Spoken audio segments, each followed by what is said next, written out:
কখনো খেয়াল করেছেন কিনা জানি না, তবে একটি চায়ের কাপে সামান্য একটি বিস্কিট ভিজানো, এই সামান্য বিস্কিটটাও আমাদের জীবনে বড় একটা শিক্ষা এনে দেয় যে কারোর প্রতি বেশি ডুবে থাকলে আমাদের কিন্তু ভেঙে পড়তেই হবে।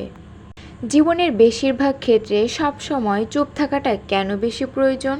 নিজের মূল্য বোঝাতে চুপ থাকাটা কেন বেশি প্রয়োজন? খুচরা পয়সার আওয়াজ সবসময় একটু বেশি হয়, কিন্তু বেশি টাকার নোটের আওয়াজ কিন্তু একদমই হয় না।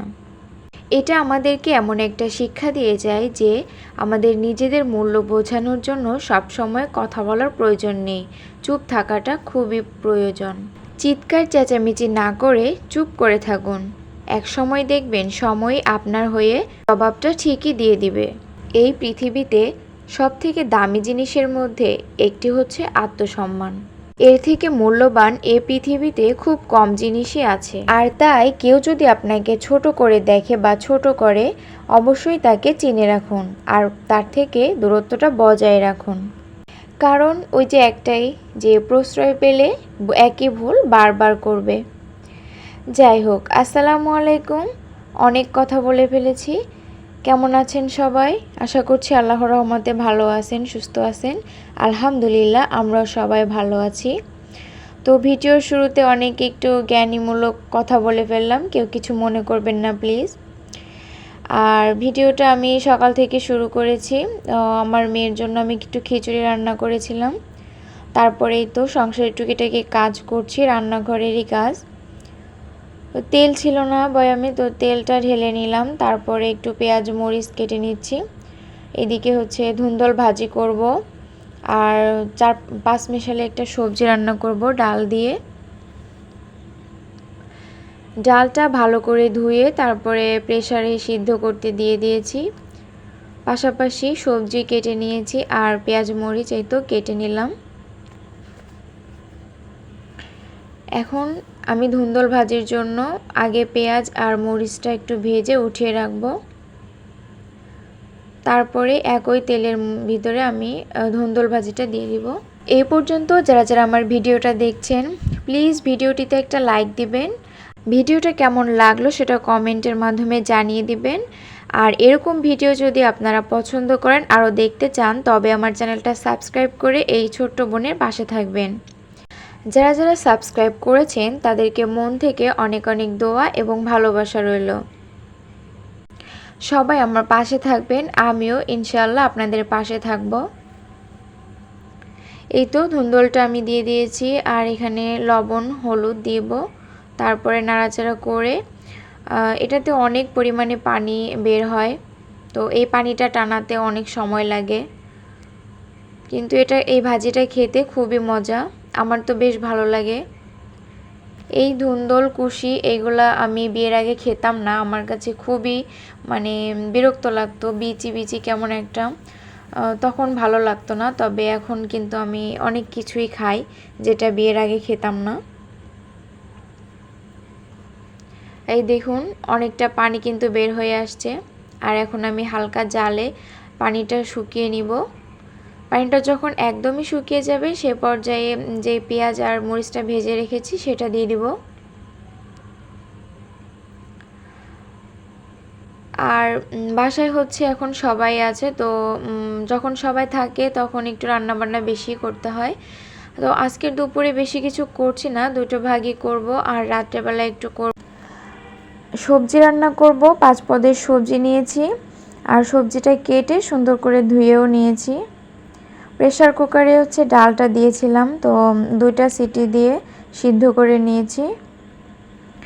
আর এখন এই তো মশলা কষিয়ে নিচ্ছি, মশলা পেঁয়াজ মরিচ আর যা যা মশলা আর কি লাগে রেগুলার, তো সে মশলা দিয়ে তারপরে আমি সবজিটা কষিয়ে নিব। আর সবজিটা যখন একটুখানি কষানো হবে, তো সে পর্যায়ে আমি ডাল দিয়ে দিব। তো ডাল দেওয়ার কিছু সময় পরে পানি দিয়ে ভালো করে রান্না করে নিব। ভিডিওর শুরুতেই যেটা বললাম যে চুপ থাকা, তো চুপ থাকার সফলতা কিন্তু একটু দেরিতেই আসে। আর চুপ থাকাটা বলতে গেলে মেয়েদের জীবনে বেশি হয়। ছেলেরা যা ইচ্ছা তাই বলতে পারে, বা তারা যেটা যেটা খুশি সেটা করতেও পারে, তবে মেয়েরা সেটা পারে না। মেয়েদের জীবনে কিন্তু বেশিরভাগ সময় চুপ থেকে ধৈর্য ধরে মেনে নিয়ে সহ্য করে এভাবেই চলতে হয়। আর দেখুন আমি কিন্তু রান্না করে ফেলেছি দুপুরে, তো লাস্টের দিকে আমি কোনো ভিডিও করতে পারিনি, তাড়াহুড়া করে মেয়েকে গোসল করিয়ে দিয়েছিলাম। সন্ধ্যার দিকে হচ্ছে আমার শ্বশুর কিছুটা মাছ এনেছে, তো 3 প্রকার মাছ এনেছে। পাবদা মাছ, ট্যাংরা মাছ, সাথে কিছু পুঁটি মাছ ছিল, আর হচ্ছে চিংড়ি মাছ এনেছে। তো মাছগুলো নিয়ে আমার শাশুড়ি এবং শ্বশুর বসেছিল কাটার জন্য।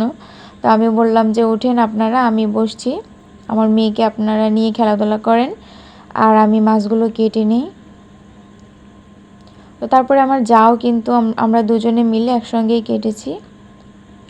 আর মাছগুলো পরিষ্কার করার পরে সেগুলো ফ্রিজে উঠিয়ে রেখেছি। আর তারপরে মাছে কিন্তু বেশ অনেকটা ডিম হয়েছে, তো ভাবলাম সাজো সাজো ডিমটা ভেজে নিব। আর এই তো কিছুটা সবজি এনেছিল, তো সবজিগুলো গুছিয়ে রাখছি। আর ডাঁটা শাক এনেছে, তো এই শাকটাও এখন কেটে ধুয়ে তারপরে ভাজি করে রাখবো। এই তো রাত্রের জন্য করব। রাত্রে বললাম তো যে সবাই থাকলে একটু বেশি করতে হয়। পাশাপাশি আমি কালো জিরা ভাজি করব, কালো জিরা বাটবো, বেটে তারপরে সেটা ভাজি করে নেব। এটা হচ্ছে রাত্রের খাবার।